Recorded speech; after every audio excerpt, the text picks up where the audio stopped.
Caleb, going back to week 1 when you faced the Vikings, I know that they didn't blitz probably as much as I guess many would expect, just given Flo's history with that. How do you navigate that in a game when you expect one thing and then it might look completely different? Yeah, that's why they get paid the big bucks over there too. For those type of situations where you expect them to do something when you're going into a game plan and into a game, and it's kudos to them for being able to completely kind of change it up. And so it's something that I think we've done better with since first game of the year, but adjusting throughout the game, adjusting and having answers and just having open communication on the sideline, just to all be on the same page, from players to player to player to coach and things like that. So,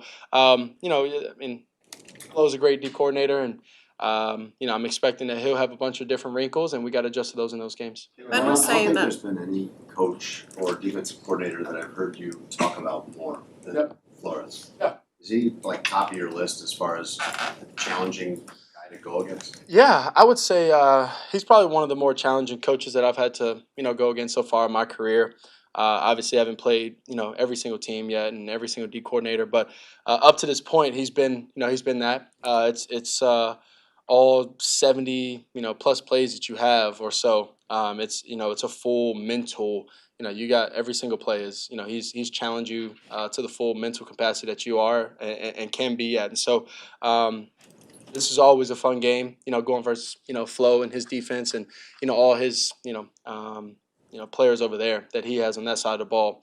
It's like I said, it's always fun going versus a D coordinator and a team like this. Do you think it prompts you to dial in more, like what you're talking about, that just the stakes of knowing that you have to be in it every single play against them? Yeah, I'm not gonna say it prompts me to dial in more. You just understand that you have to be as close to perfect as you can be, and so practice and the small details all matter. Protecting the football, the routes and the depth and the spacing and my timing and everything matters. And so just trying to emphasize that this week, and trying to get our first victory in division. Your ability to escape pressure, especially when it's coming from your blind side and it's behind you. Yep. Is there a way to describe kind of how you can sense, oh, we got to go now? Or the guy is, there were a couple of clips the other day where you're spinning kind of the back way out right as somebody's about to get you. I don't know, maybe a sixth sense kind of thing. I have no idea. I just, in the moment, and in those times, it's, I just feel a little color or, maybe feel the tackle or, something getting edged and, just try and get out of it, make a play. Kevin O'Connell was saying that when you're in play action or you break contain, you just admire your ability for high level of difficulty throws. He said he even rewatches some of your incompletions just because of the level of difficulty. Is that something that's always been there for you or something you've honed?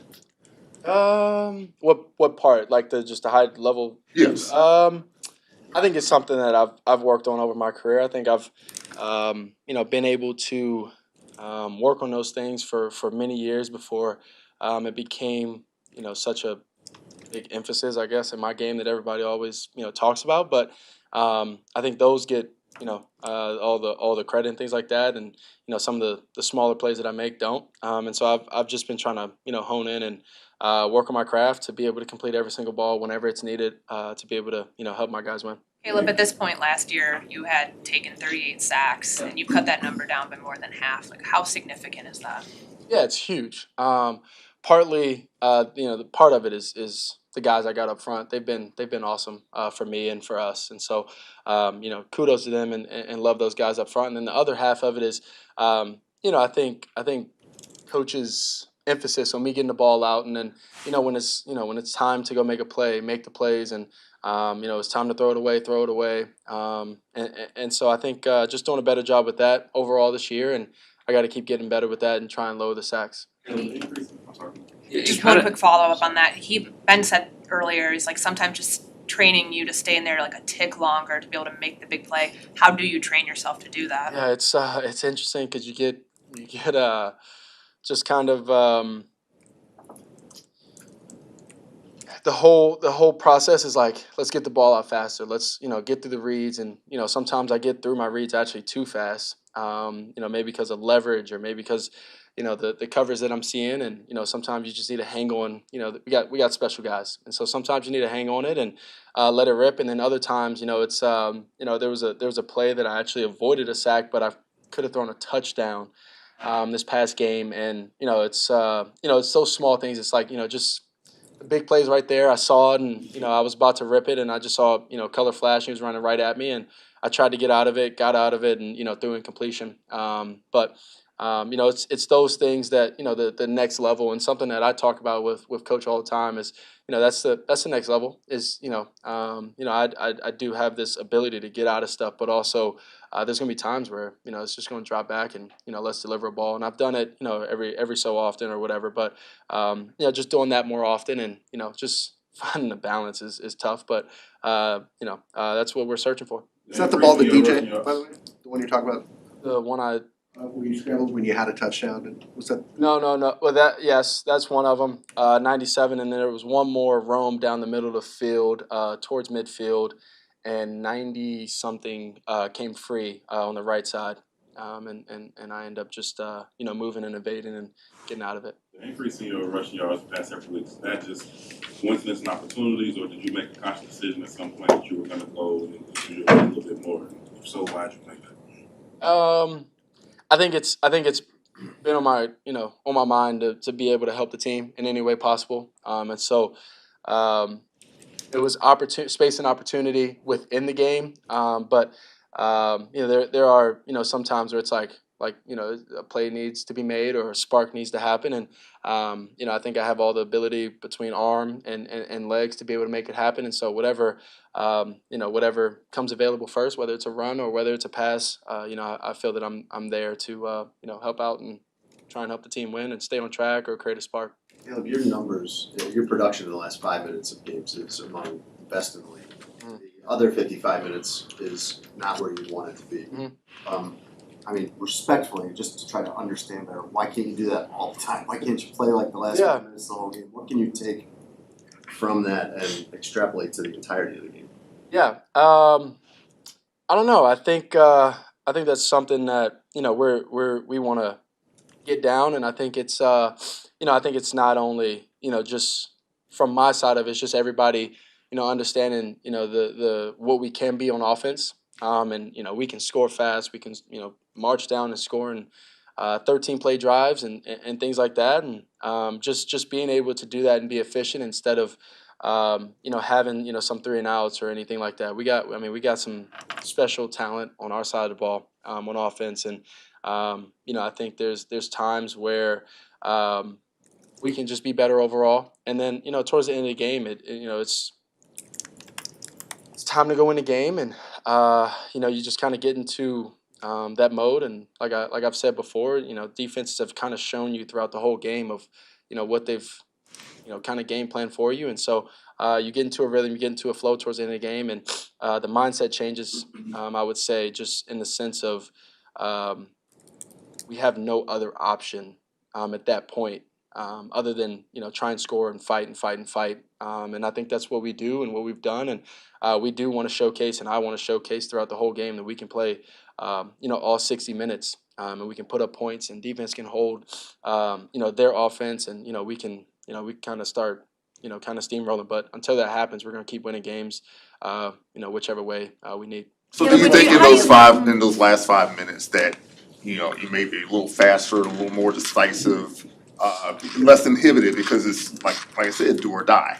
Yeah, I think anytime somebody goes into the fight or flight mode, and you just kind of start flying, you get into a mode, and you don't feel anything. Like I said, you're flying at that moment, and you got to go do it. And so you go into kind of the survival mode, and I think I wouldn't say that I get faster or I get more decisive. Anything like that, I think, it just comes down to we got to win a ball game, and here we go. Caleb, I'm curious, when you have these plays where, like, maybe you skip a read or you don't eat your check down, but you still turn it into like a very positive play with your legs or whatever. For example, I'm thinking of like your 29-yard scramble down to the 1 yard line. It looked like your check down may have been open. I'm just curious, like, how is that viewed in the quarterback room with your coaches when you guys are reviewing that? Is that a positive play? Is that a negative play? Because obviously it still turned into something really good at the end. Yeah, I'm also an athlete in the field. I would like to put myself up there with some of the best athletes on the field at the time of all 22 people, all 21 other than myself on the field. And so, I think the progression of my game will become better. And I think part of that is, getting through reads fast and finding a check down. I did it a couple times last game. And then there was times where I felt the pocket collapse or, on that 120-yard scramble, you feel the whole offensive line and D-line get squished in there, and you feel a bunch of space, and it's man coverage, and you go take off and try and make a play for the team in that moment. Some of those opportunities you had to run, like your rushing touchdown, stuff like that, how many of those are actually built into the play? Like how much? I don't have many actually. There aren't many design runs for me. I'm more of a throwing cue. I just so happen that I can run, and when the time comes that they open up a gap or there's space available for me, I understand that my legs can be a spark or my legs can be a threat, and I also know that D coordinators hate that because they typically account for all other 10 players on the field, and the QB is typically one that just drop backs and throws a rock around. What's it been like? JJ was in your class. Yep. I mean, he's because of injuries played 4 games. Yep. Do you have an appreciation for just your ability to go out there and kind of get every rep? I don't think you've missed a single snap because of injury. Do you have an appreciation for kind of how difficult that is for you, and sympathy for somebody who's been banged up the way he has been? For myself, I would say it's one of the most important things to being an athlete, to being to trying to be a star in this league is actually being able to be out there. And so for myself, I take a lot of pride in many different avenues of recovery for myself, and so that I can be ready for my guys. Because as they always say, I think the saying goes, the best ability is availability. And so me being able to be ready for Wednesday practice, Thursday practice, and so on and so forth to get to Sunday or whatever day the game is really important to me. So if that means I need to get to sleep earlier in the week and throughout the week, if that needs more body work throughout, always adapting to whatever I'm feeling and understand that's really important. And then I wouldn't necessarily say that I have any kind of sympathy or anything like that. It's a part of our job. Injuries happen, but it's also a part of our job that we make sure that we take care of ourselves, whether it's sleep or whether it's recovery and things like that. So that's kind of how I think about it, kind of how I feel about it, and it's really important for me to be able to be out there, and I really think that I can help my team, and I help my team win games, and so it's really important for me to be out there. Awesome. The Bears.